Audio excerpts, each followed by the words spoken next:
Arrancar hoy, muchachos, con lo que es las estructuras básicas de control. Básicamente, como yo les había dicho, este curso arranca desde una arquitectura de control muy elemental, muy básica, y vamos avanzando rápidamente hasta llegar a sistemas de control mucho más complejos. Yo espero que terminemos lo que es el control básico, que es control PID, lo terminemos en lo que es esta sesión de hoy y la del próximo miércoles. Y ahí ya dejamos listo todo lo que es control PID. Y ya quedarían ustedes ya con todas las herramientas para hacer la primera entrega del trabajo final, ¿cierto? Que es básicamente coger esos sistemas que ustedes ya identificaron para trabajar, ustedes los tienen identificados en un espacio de estados. La próxima clase yo les muestro cómo de un espacio de estados sacamos varias funciones de transferencia, porque obviamente para estos sistemas de control básico lo único que se requiere son funciones de transferencia, no el espacio de estados. Arquitecturas de control básicas basadas en un ajuste como empírico del controlador, y ya la próxima clase ya son las técnicas basadas en matemática, que son las más complejas. Entonces vamos a trabajar hoy con este sistemita, muchachos, que es el del vehículo. Vamos a controlarle su velocidad. ¿Por qué su velocidad? Porque si usted se fija, esta es la función de transferencia de ese vehículo. Ya habíamos sacado esa función de transferencia en la clase. Ya habíamos determinado que el vehículo pues tenía una fuerza que lo empujaba hacia adelante, U, y a este vehículo se le podía controlar, o las variables que eran cambiantes en el tiempo eran distancia, velocidad y aceleración. En este caso pues elegimos, como tenemos 3 para controlar, pues elijamos la velocidad. Entonces, extrayendo la función de transferencia de este sistema de velocidad con respecto a la fuerza U que se hace hacia adelante, pues se obtiene esta función de transferencia que está acá. ¿Listo? Donde estos son los parámetros de esa función de transferencia y esa es la que vamos a analizar. Entonces, primero que todo, vamos a responder este tipo de preguntas antes de empezar a hacer el controlador. Preguntas importantes antes de empezar a diseñar cualquier tipo de control. Primero que todo, ¿será estable? Pues básicamente puede responder usted esta pregunta mediante 2 tipos de análisis. O hace el análisis de la función de transferencia mirando en simulación si el sistema es estable o no es estable, simulando esa función de transferencia, o un análisis mucho más profundo con una función de transferencia. Pues podremos ir a MATLAB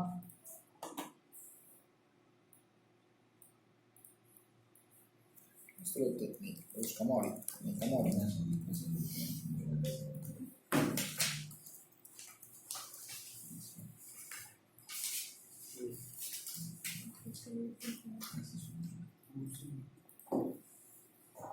Listo. Esto todavía no. Básicamente simulemos la función de transferencia, ya lo habíamos hecho en esa clase, que es, recuerden que para simular cualquier función de transferencia es definiendo primero S como un Laplace. Para MATLAB se digita la función de transferencia, que en este caso es 1001 sobre 1000 por S más 50, y se hace un step de esa función de transferencia. Si ejecutamos este pedazo de código,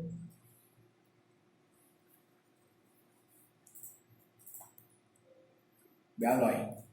Comportamiento de la velocidad con respecto a una fuerza en el tiempo, pues como lo habíamos previsto, es una velocidad constante que crece, ¿cierto? Llega hasta un valor determinado y se estabiliza. ¿Listo? Este archivo también está ahí en la carpeta, se llama control PID. Listo.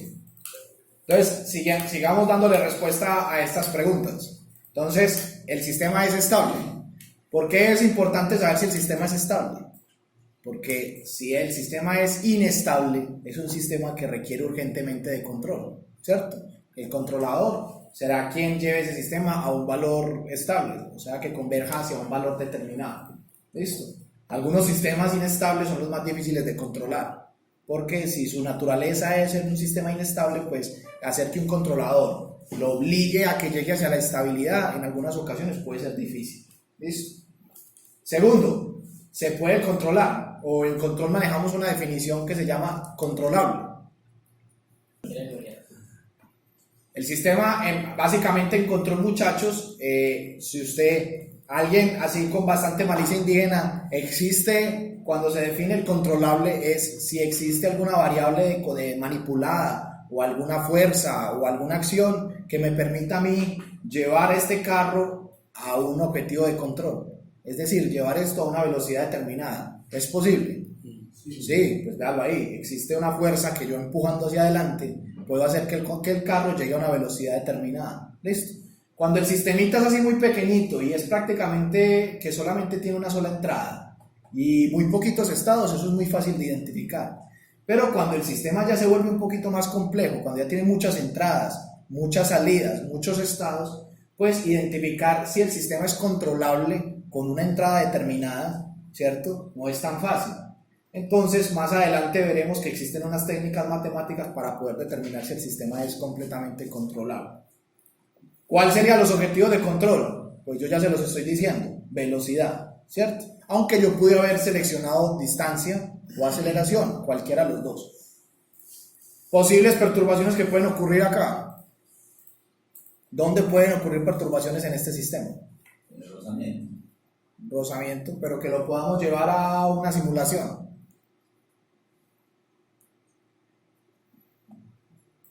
Que alguien abruptamente me cambie, por ejemplo, la velocidad, ¿cierto? Encuentre un bache y cambie la velocidad, o que cambie la fuerza de alguna manera. ¿Listo? Todo eso pueden ser posibles perturbaciones. Eso hay que identificarlo, muchachos, porque cuando nosotros vamos a simular esto, nosotros ya no vemos un carro, vemos es una función de transferencia que está acá, que tiene una entrada y una salida, y ya. Usted tiene que identificar cuáles son las posibles perturbaciones de su sistema para podérselas meter aquí en Simulink. Que aquí en Simulink usted no le puede decir meta perturbación en velocidad, no, usted tiene que actuar en el nodo o en el cable que sea la velocidad para poder ingresarle una perturbación. Es decir, esta función de transferencia que ya acabamos de sacar, este cable que va acá, ¿qué información contiene? ¿Qué viaja por acá? ¿Qué variable física? La velocidad. ¿Y qué es esto? La fuerza que me empuje hacia adelante. Entonces, si yo, por ejemplo, decido, no, es que voy a meter una perturbación en la velocidad, debo de agregar una perturbación en esta señal que está acá, con un sumador, y la perturbación puede que sea un escalón, un ruido, lo que yo quiera, pero debe de ir acá. ¿Listo? Hay que identificarla.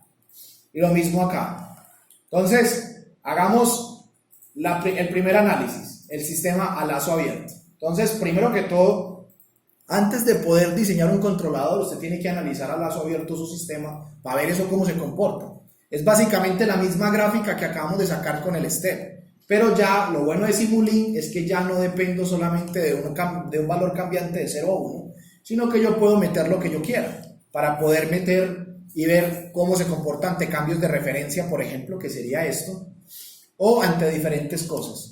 En este caso, por ejemplo, yo les traigo a ustedes aquí un archivo que tiene un generador de pulsos que va de 0 a 1 y que cambia periódicamente para que vean el cómo se comporta a lazo abierto. Entonces, vamos a mirarlo primero cómo funciona y ya luego le damos respuestas a las preguntas que yo tengo ahí. Entonces, solamente es darle play. Todos estos archivos que vamos a manejar el día de hoy, muchachos, las simulaciones corren hasta el infinito y eso ya está constantemente ejecutándose para que ustedes vean cómo funciona. Véanlo ahí. Entonces, básicamente lo que yo quiero que ustedes analicen es el sistema. Cuando se le está inyectando un escalón que va de 0 a 1, eso cómo funciona. Si eso llega a la referencia que yo le estoy pidiendo, o eso básicamente no hace nada. Si, por ejemplo, una cosa que no vimos es esto, me devuelvo, por favor. Es que además de estas preguntas, ya de una vez me están diciendo, vea, diseñe un controlador que tenga estos requerimientos en su sistema. Es decir, que la velocidad llegue hacia un valor de referencia en un tiempo de subida menor a un segundo. Ya sabemos que estas métricas existen en cualquier simulación. Existe un tiempo de subida, existe sobrepico, error en estado estacionario y un tiempo de establecimiento. Si a mí me piden estas métricas de control, yo debo diseñar un controlador que me satisfaga estas métricas. Si no, pues no estoy cumpliendo los requisitos que me están pidiendo. Obviamente acuérdense que el controlador no es solamente que siga referencias. También necesitamos un controlador que tenga una dinámica deseada. Entonces, veamos de nuevo la simulación. Entonces, fíjense, por ejemplo, los criterios que yo les estoy pidiendo. Primero que todo, ¿Este sistema sigue referencias? No. Mire que yo les... Exactamente, debe de subir hasta 1. Y vea que el azul, que es el sistema real, no lo está haciendo. Pero sí reacciona. ¿Por qué reacciona? Porque se puede controlar. Porque la acción de control U, que en este caso es la fuerza que va hacia adelante, él ejerce una fuerza, pero el carro no llega a la velocidad que yo le estoy pidiendo, ¿cierto? ¿Qué más podría hacer? Además de que llegue a la referencia, también requiere que llegue con los valores que yo requiero. ¿Listo? Entonces, alguien así, bien inteligente, va a decir, no, profe, pero es que esto lo que le está faltando es como una ganancia, como para que llegue hasta 1, ¿cierto? Pues hagamos un lazo de control. Y profe, vea, pues yo voy a proponer mi primer controlador. Mi primer controlador es colocarle a esto una ganancia. Esto sí hagan ustedes ahí. Las ganancias se encuentran, ustedes todos saben manejar Simulink, ¿cierto? Ya lo hemos visto así como por encimita. Sí. Listo. Este es el bloquecito, igualmente está la librería. Las ganancias se encuentran aquí en Common Link. Dale acá, ganancia, el bloque de game.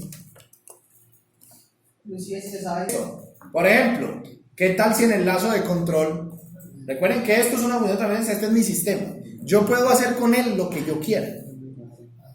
¿Qué tal si nosotros, por ejemplo, colocamos que la entrada de la fuerza amplifiquémosla unas 10 veces y que esa sea la entrada final de la planta? A ver esto cómo funciona. Y vuelve y lo simula.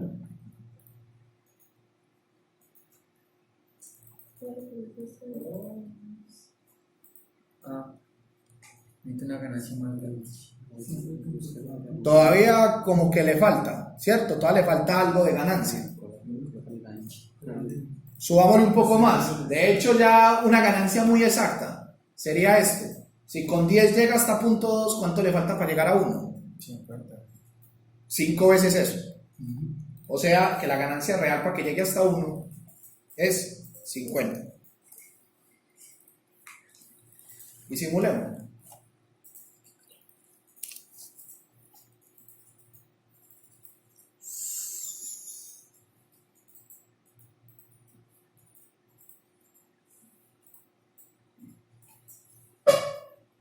Listo, parece que ya hace seguimiento a referencias. Casi que ya hace.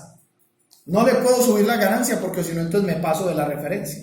Entonces fíjese que este sistema de control o esta arquitectura jugando con ganancias hacia lazo abierto pues me deja muy limitado. Puede que yo llegue, sí, pero ahí tiene varias falencias. Primero, no tiene la dinámica que me están pidiendo.